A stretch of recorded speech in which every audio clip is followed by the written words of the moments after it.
اگر میری زوجہ گھر کا کام کرتی ہے، یہ بھی ضمناً آپ کو بتا دوں، بہنیں تو بڑی خوش ہوں گی، چھلانگیں لگائیں گی، عورت پر گھر کا کام کرنا واجب نہیں ہوتا، قضان، آپ اس پہ سختی نہیں کر سکتے، بلکہ اگر بچی ایسے گھر سے آئی ہے جہاں وہ پکا ہوا کھانا کھاتی تھی، خانسامہ وغیرہ تھا، اور اسے پکانا نہیں آتا، تو آپ کو پتا ہے شرعی مسئلہ کہ شوہر پہ اس کو پکا ہوا کھانا دینا واجب ہے، پکا ہوا کھانا۔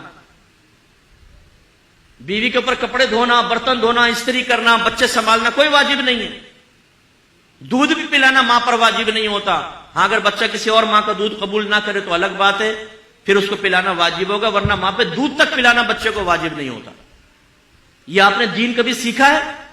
بیچاری ساری بہنیں ہماری چولہے کے سامنے کھڑی ہو کر 4-4 5-5 گھنٹے میں ڈشیں تیار کرتی ہیں، اور جب کھانا آپ کے سامنے لے کر آتی ہیں تو آپ لات مار کے کھانا پھینک دیتے ہیں، یہ بنا کے لائیے، نمک تیز ہے، بوٹی گلی نہیں، مرچیں تیز ہو گئی، کہاں ہے آج کل تیرا ذہن؟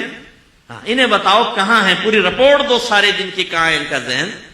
تمہیں استری شدہ کپڑے مل رہے ہیں، تمہارے بچے وہ سنبھال رہی ہے، تمہارے ہاتھ پاؤں تک وہ دبا رہی ہے، جب تم فریاد کرتے ہو اور فرمائش کرتے ہو چائے بن کر تمہارے سامنے آ جاتی ہے، وہ نوکر نہیں ہے ہماری، وہ اگر یہ کام کرتی ہے تو اس کا احسان ہے۔ ہم نے جب شریعت کو سیکھا تو ہم نے اپنے گھر میں یہ چیز واضح کر دی۔ میری ماشاءاللہ زوجہ بھی عالمہ ہے، اور پوری دنیا میں بہت سارے ممالک سے لوگ ان سے پڑھ رہے ہیں، سارے بچے میرے عالم مفتی بن رہے ہیں، بچی بھی میری وہ عالمہ بن رہی ہے، ہم نے تو گھر میں ایسا ماحول بنا دیا۔ لیکن اب آپ کہیں گے مفتی صاحب جب ہم بیوی کو کہہ دیں گے تجھ پہ واجب نہیں، وہ کہاں کام کرے گی؟ کرے گی۔ انہیں یاد دلائیں کہ بی بی فاطمہ رضی اللہ تعالیٰ عنہ پر بھی واجب نہیں تھا، لیکن گھر کا سارا کام خود ہی کرتی تھی وہ۔ لیکن اب میں جو آپ کو سمجھانا چاہ رہا ہوں، اگر ایک بیوی پہ کوئی چیز واجب نہیں تھی، اس میں کوتاہی ہوئی، کیا آپ کے لیے جائز ہے کہ آپ اس کے منہ پہ تھپڑ مارے، اسے ماں بہن کی گالیاں بکے کہ آپ کے کپڑے پہ استری کیوں نہیں کی؟ اگر وہ چائے بنانا بھول گئی تو کیا آپ کے لیے جائز تھا اس کو لات مارنا؟ اگر ہے تو لائیے شریعت کی دلیل پیش کریں، ورنہ میدان محشر میں گرفت کے لیے تیار رہیں۔ اللہ تعالیٰ نے ایک آزاد مخلوق کو آپ کے تابع کیا ہے، وہ غلام یہ کنیز نہیں تھی، آزاد مخلوق کو آپ کے تابع کیا ہے۔ اس کا کیا مطلب ہے؟ وہ آپ کی کوئی غلام یہ کنیز تو نہیں بن گئی کہ آپ جس طرح چاہیں اس کے ساتھ رویہ اختیار کریں۔ میدان محشر میں حساب کتاب ہوگا۔ میرے آقا نے اپنے آخری خطبوں میں اہم ترین باتیں کی، اسی سے اندازہ کر لیں کہ کتنی اہم بات ہے کہ سرکار نے ارشاد فرمایا، اللہ تعالیٰ نے تمہاری بیویوں کی شکل میں ایک کمزور مخلوق کو تمہارے تابع کیا ہے، میں تمہیں تمہاری بیویوں کے معاملے میں ہمیشہ تمہیں اللہ سے ڈراتا ہوں، تم اللہ سے ڈرتے رہنا، ان پر ظلم مت کرنا۔ حضرت عمر فاروق رضی اللہ تعالیٰ نے کہا سرکار کی بارگاہ میں حاضر ہو، یا رسول اللہ جب تک ہم مکے میں تھے ہماری عورتیں ہمارے سامنے بولنے کی ہمت نہیں کرتی تھی، لیکن جب ہم مدینے میں آئے تو یہاں انصار صحابہ جو مدنی تھے ان کی ازواج ان کو جواب دیتی ہیں، یعنی کوئی ہے بات تو کوئی بدتمیزی نہیں، دائرہ ادب میں رہ کر۔ تو کل میری زوجہ نے بھی مجھے جواب دیا، سرکار مسکرا دیے، اور آپ نے ارشاد فرمایا کہ عمر عورتیں ٹیڑھی پسلی سے پیدا کی گئی ہیں، اگر ان کو سیدھا کرنے کی کوشش کرو گے تو یہ ٹوٹ جائیں گی، ان کو ایسے استعمال کرو۔ عمر فاروق رضی اللہ تعالیٰ عنہ 6.5 فٹ کا قد، یہ لمبے چوڑے لہیم شہیم، اور آپ یہ کہہ رہے ہیں میری زوجہ میرے ساتھ ایسا کر رہی ہے۔ سرکار فرما رہے ہیں اللہ نے ان کو ایسا ہی پیدا کیا ہے۔ اس سے بھی ذرا سمجھیے، بعض اوقات زوجہ ایسی ہی ہوتی ہے کہ اگر وہ فرض کر لے کہ آپ سے کوئی بات سخت کہہ دی، کچھ کہہ دی، آپ کے نبی نے کتنی پیاری تلقین کی ہے، درگزر کرو، اپنے یہ ڈھولے شولے بیوی پہ مت آزماؤ کہ جیسے اس نے کہا ایک تھپڑ مارا، اس کے منہ پہ لکیریں چھاپ دی اور چلو جی بیٹھ جاؤ اب آرام سے، اب آئندہ کر کے بتا ذرا تو ٹھیک ہے آپ نے بدماشی کر لی۔ لیکن یہ تو ایک فطری تقاضا ہوتا ہے، بعض اوقات انسان کی زبان سے کچھ نکل جاتا ہے۔ آپ کی بہن بھی اگر اپنے بہنوں کے ساتھ کرے گی، فرض کر لیں، تو کیا آپ بہن کو گھر میں بلا کے تماچا اس کو بھی کھینچ کے ماریں گے کہ تو نے کیسے اپنے شوہر کے ساتھ کی؟ نہیں، آپ تو اس کا پردہ ڈھکیں گے، آپ کہیں گے بھائی یہ بتاؤ میری بہن گونگی ہے کیا؟ تم ظلم کرتے رہو، وہ سہتی رہے، خاموش رہے، کچھ نہ کرے؟ قربان جائیں آپ کے اوپر، بہن آئی تو کچھ نہ بولے، بیوی آئی تو منہ سیدھو اس کا۔ بالکل ہمارے گھروں میں یہ جو غلط چیزیں چل رہی ہیں، حد اعتدال سے آگے نکل جانا، اس کی طرف فکر کرنی چاہیے۔ لیکن میں نے کہیں غلط اس کو رخ نہ لے جائیں تو میں ایک آپ کو سنا دیتا ہوں ایک بات بھی۔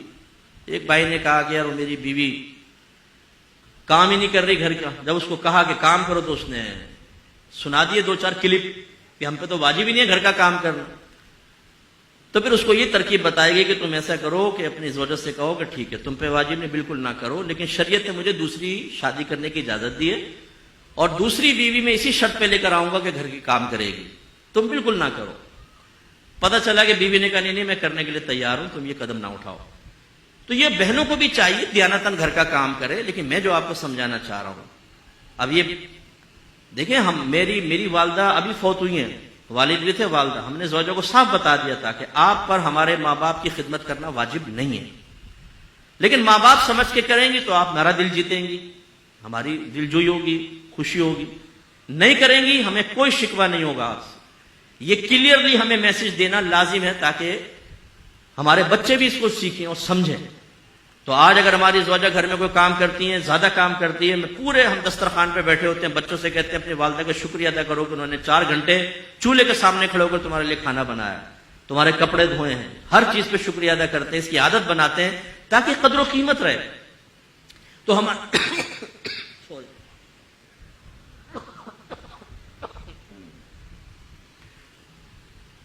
تو ہمارے گھروں میں جو یہ غلط چیزیں، رسومات، میں رسومات میں لوں گا، خاندانی رسومات میں، کہ بیوی کو دبا کر رکھو، بیوی کو بولنے نہ دو، اگر کچھ بولے تو تھپڑ مار دو منہ پہ، تو ذلیل اور بے عزت کرو بچوں کے سامنے، خاندان والوں کے سامنے. غلط چیزیں ان کو ختم کریں. اسی طریقے سے میری بہنوں سے میری گزارش کہ اللہ تعالیٰ نے شوہر کا بہت حق رکھا ہے. بعض بچیاں ایک ایسے گھر سے تعلق رکھتی ہیں جس میں وہ دیکھتی ہیں کہ ہر دفعہ امی ابو کو دبا لیتی ہیں، اور ابا جان جو ہیں وہ عزت بچاؤ مہم پر ساری زندگی چلتے رہے. عزت بچاؤ مہم، عزت بچاؤ مہم. وہ بیچارے بدتمیزی کر رہے ہیں، بیویوں کہتے ہیں چھوڑو یار، خاموشی سے نکل گئے. وہ بیٹی جب یہ کرتی ہے آبزرو، تو اس کا ذہن بن جاتا ہے کہ مجھے بھی ایسا کرنا ہے. نتیجہ نکلتا ہے جب وہ دوسرے گھر میں جاتی ہے تو تربیتیں کامل نہ ہونے کی بنا پہ اس گھر کو جہنم بنا دیتی ہے بسا اوقات. یہ یاد رکھیں، ہمارے گھر کو بچیاں ایسی سن رہی ہیں، نبی کریم صلی اللہ علیہ وسلم نے شوہر کا بڑا حق بیان فرمایا. ایک بچی شادی نہیں کر رہی تھی، اس کے گھر والے اسے نبی کریم صلی اللہ علیہ وسلم کے پاس لائے. یا رسول اللہ یہ شادی نہیں کرتی. سرکار نے فرمایا تم کیوں شادی نہیں کرتی؟ اس نے سرکار کی زبان اقدس سے ہی نکلوانا چاہا، وہ جانتی ہوگی. تو اس نے کہا رسول اللہ آپ بتائیں کہ شوہر کا بیوی پر کیا حق ہے؟ تو رحمت کونین صلی اللہ علیہ وسلم نے ارشاد فرمایا کہ شوہر کا بیوی پر یہ حق ہے کہ اگر اس کا پورا جسم خون اور پیپ سے بھرا ہو اور عورت اپنی زبان سے چاٹ کر اس کے بدن کو صاف کر دے تب بھی اس کا حق ادا نہیں کر سکتی. مراد کیا ہے؟ یہ معاذ اللہ یہ نہیں کہ کوئی حقیقت ایسا، مراد کیا؟ یہ قابل نفرت کام ہے.